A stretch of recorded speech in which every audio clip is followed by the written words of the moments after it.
Joining me now, Morgan Griffith, Republican Congressman, 9th District of Virginia, that is Southwest Virginia. He's from Salem, but he's in D.C. now. Congressman, great to have you today. Good to be with you this morning. Congressman, like today's the day, right? It's showtime. Your buddy Adam Schiff is making the hearings public for all the world to see. But you know what we've been saying all day, Congressman? It's like, okay, well, we're leading off with Jim Taylor, right? Ambassador, top diplomat to Ukraine. And I guess his smoking gun so far is in the private testimony, we understand from reading the stuff, that he said, well, he had an understanding of what the president was going to do. Nobody told him that, but he just kind of surmised it. And then we've got George Kent, who doesn't like Rudy Giuliani running around doing shadow diplomacy. What else they got? Well, so far that's it. I mean, I've read Taylor's testimony, and unless he changes his story, his entire opinion is based on something that somebody told him that they thought was going on at the White House. He never spoke with the president. He never spoke with Mick Mulvaney. He was embarrassed. That part, I think, is accurate. He was embarrassed that he couldn't tell the Ukrainians when finally a reporter, not the Ukrainians, but a reporter, I think it was Politico, wrote a story saying aid's being held in late August. And in less than 2 weeks, the matter was resolved, and it was resolved, as things normally occur. There were concerns about corruption. And a number of people went to the president, from best we can surmise, and then we know directly that a couple of them did, and said things are better in Ukraine with the new president, and the aid was released. I mean, it is what the law requires, that you feel comfortable that corruption is being looked into, that things are getting better, the president followed the law. That part is clear, but he was embarrassed when the Ukrainians called him after the news article came out and said, hey, what's going on? And he did not have an answer. Nobody had told him there was any kind of an attempt by the president to get a quid pro quo or to, do anything else that would be unseemly. Now, the Democrats have switched from quid pro quo to, bribery and extortion. Look, we always use, foreign aid is used to, make countries more favorable to the United States or to make them less corrupt. In this case, we're trying to make Ukraine less corrupt. If the Bidens have some fear that they will be discovered in an investigation to have been corrupt, then I think we have something to worry about. But all the president ever said, even in the phone conversation, was, hey, if possible, look into this situation that doesn't smell right. Right. Doesn't have a good feel to it. Right. And let me tell you, I get sick and tired, John, of hearing people on the left say, oh, there's no basis for these allegations against the Bidens. Oh, whoa. Stop right there. Mm-hmm. Exhibit A, Joe Biden's video. Look, I understand it. He lost one son. As a father, I can understand you'd want to make sure that, the remaining children are taken care of and that you're looking out for him and you're doing everything you can. He loved his sons. He loved his son who passed away very much. I appreciate that. Mm-hmm. But he crossed the line when he got involved, no matter what was going on with that prosecutor in Ukraine.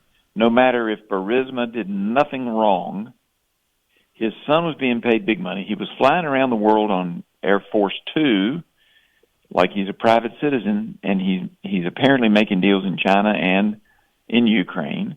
And then his dad steps in, and that is clearly improper under any ethical rules that you look at. So if you want to say that Joe Biden didn't break any laws, that might be true. I don't know. But did he do something that would be generally recognized in society as improper and unethical? Absolutely. So stop telling me there's nothing there. There's something there, and at the very least, it's unethical behavior. Well, Congressman Griffith, they keep saying it over and over and over that there's nothing there, there's nothing there, it's been looked at, there's nothing there. I guess they think if they say it in the fake news 1,000 times over and over again that people just say, well, there's nothing there. But, I mean, like, why was he paid? $1.5 billion from the Chinese. Why was it from the communists? I mean, what, he had no experience. Why was he paid $3.2 million to sit on a board of a state-run gas company of which he knew nothing about, had no experience in, was not in the business, not from the area, didn't know the competitors, had no knowledge of it? Why was he paid $3.5 million for that, or $50,000 a month in a no-show job? Why was, I mean, you can say, well, you know, he took the money, he didn't do anything wrong. Well, sure, he didn't do anything wrong, but it, like you said, you just summed it up. It doesn't smell right. Doesn't pass the stink test, right? So that's all the president says. And here's the bottom line. Look, Hunter Biden, may not have done anything wrong. I am not alleging that he did anything wrong. Right. What I'm saying is, though, is that a reasonable person would come to the conclusion, looking at the evidence, that Burisma was attempting, I'm not saying they succeeded, but was attempting to buy influence both in Ukraine and in the U.S. by hiring Biden's son. Is that illegal? I don't think it is, but clearly they're doing something that is right on the edge of the ethics rules. And the vice president then intercedes to stop any investigation to see if there was something wrong under Ukraine law. I don't know. But once the vice president intercedes to stop an investigation and his son's involved, Democrats always like to say, well, the IMF didn't like this guy and the European Union didn't like this guy. Oh, that's very well may be. Doesn't matter, because Biden was personally involved, because his son was personally involved in making big money off of it. Biden should have stayed away from that. He should have never gotten close to it. He should have said to the president of the United States, if that's your policy, Mr. President, you need somebody else to go with me, and they need to deliver the message, and I need to be out of the room because I have a conflict of interest. And if Joe Biden doesn't understand that, and apparently he does not, we have somebody who was a former vice president and is a current candidate who has a serious lack of judgment, because he should have walked out of the room and let somebody else deliver that message if that was, in fact, the policy of the United States of America, because he and his family were directly involved. Well, he didn't do that. In fact, the thing is, Congressman, he did the exact opposite. Well, I know that's what causes the problem, right? Which is why, if you're trying to ferret out corruption, the President of the United States, notwithstanding the fact that Joe Biden may or may not be, a nominee in the future, the President of the United States is absolutely right. I just wish he hadn't used the Biden's name. He just said investigate that Burisma mess. But, he did. And the bottom line, though, is that the President, under the law that says you're supposed to hold this aid up to make sure that they're dealing with corruption, holy cow, here is at least the smoke of corruption in Ukraine, and an American citizen is involved. If I suddenly throw my name in to be a presidential candidate, does that mean I can't be investigated for any misconduct, ethical or illegal, in the past? I don't think so. Mm-hmm. And that's where I think the president was coming from. And I think it was absolutely right to pursue that in the phone call. And then this whole quid pro quo, as you said, goes away. Let me make another quick point, just because you know how I am with words.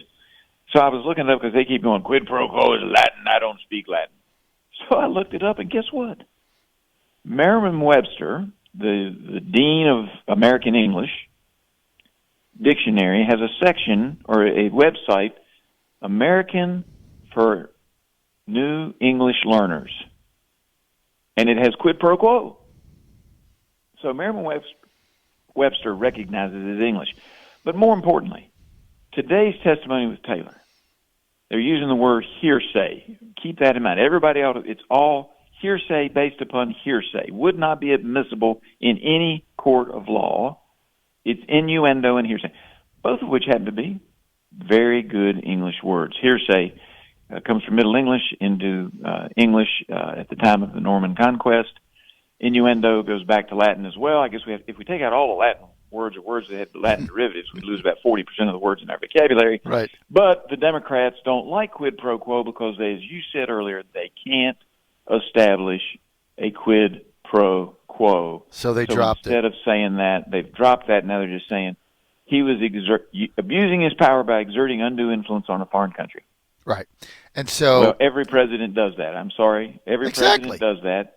The only difference is that he was asking them to take a look as a part of their cleaning up of their country, which the new president wants to do, I think, in Ukraine. He said, hey, if possible, take a look at this Burisma thing. And he mentioned the Bidens because that's what Burisma is about. Well, so look, the messaging battle. Let's call it that. Pelosi is a master at this, and her and Schiff are still winning it because they had quid pro quo. Now they can't prove it, so they drop it, and they say, "Well, it's not a word." No, they dropped it just like you said, Congressman Morgan Griffith, because they can't prove it because it's gone away. So they replace that with charged words, bribery, and extortion. Like everybody knows what that means. They're dark words: bribery, extortion, bad, right? The orange man, Right. Bad, bribery, extortion. Brilliant words they changed it to, and now everybody's picked up on it. We counter with no conditionality. Like, what the hell does that mean? In fact, I couldn't even remember today what the heck that even was. No conditionality. Look, this is simply a partisan effort to remove a president because they don't like his policies based on people's opinions. No conditionality. So they win that. Now we're going to the hearsay, right? That, as you said, but there's no. I mean, think about what they're leading today with. They're leading with nothing.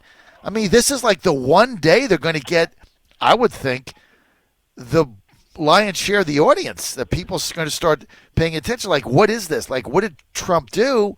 And they lead with nothing. That's what's shocking me. Like, this is all they've got, and it's like opening day, first game of the World Series, right? Does that make sense? Yeah. Well, no, it doesn't. Anytime you're trying to put forward a case, you want to lead with a strong witness and close with a strong witness. Put your weaker witnesses in the middle and hope that the jury remembers the beginning and the end.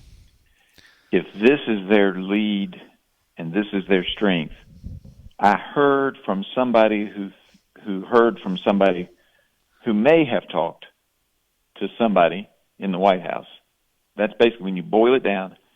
I heard from somebody who may have talked to somebody in the White House. That's what we're dealing with. Who amongst us has not, had gossip spread about us in that same type of vein? And it's just terrible. They're just full of gossip. This is a gossip investigation based on innuendo and hearsay. And it's a shame that our country has come to this.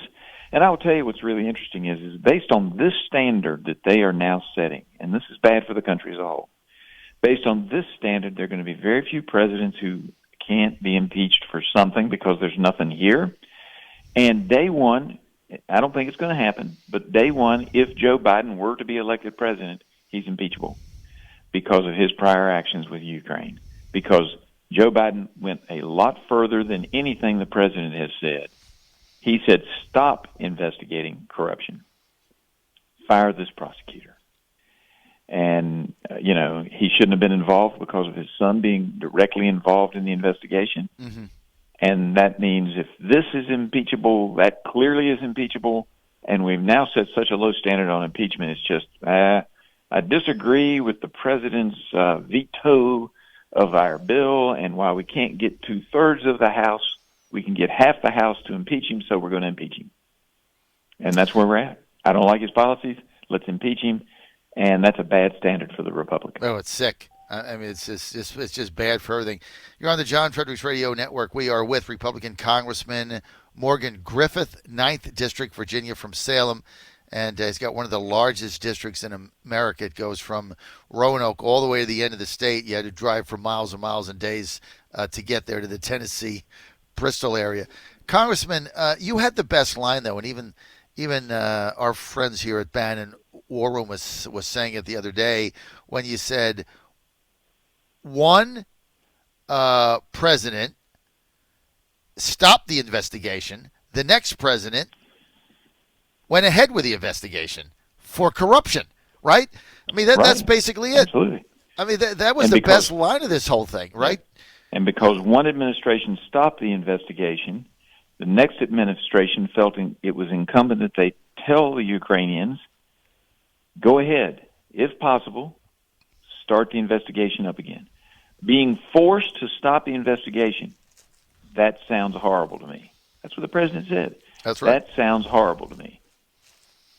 You're exactly right. If possible. If possible.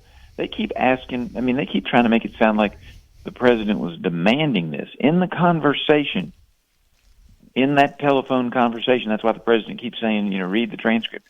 He says, if possible.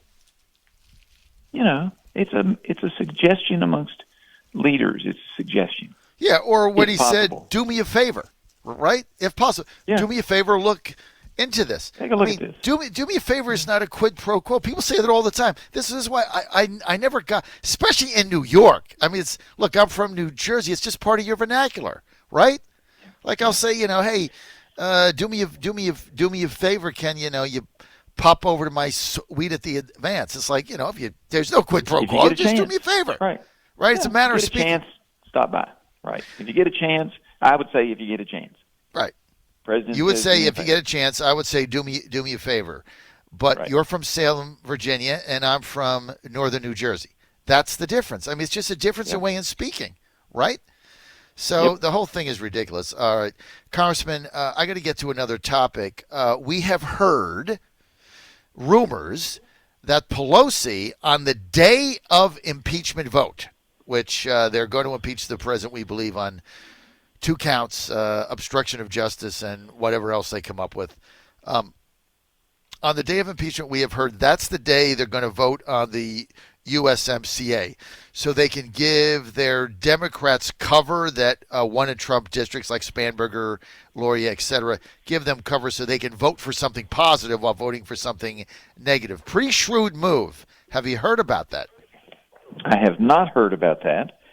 It would be shrewd, but I don't think it would work because the media is going to cover impeachment. Oh, and by the way, USMCA. Right. It does give them some cover, but they're going to spend a lot of money telling people about it because I don't think the media is going to care about anything but impeachment.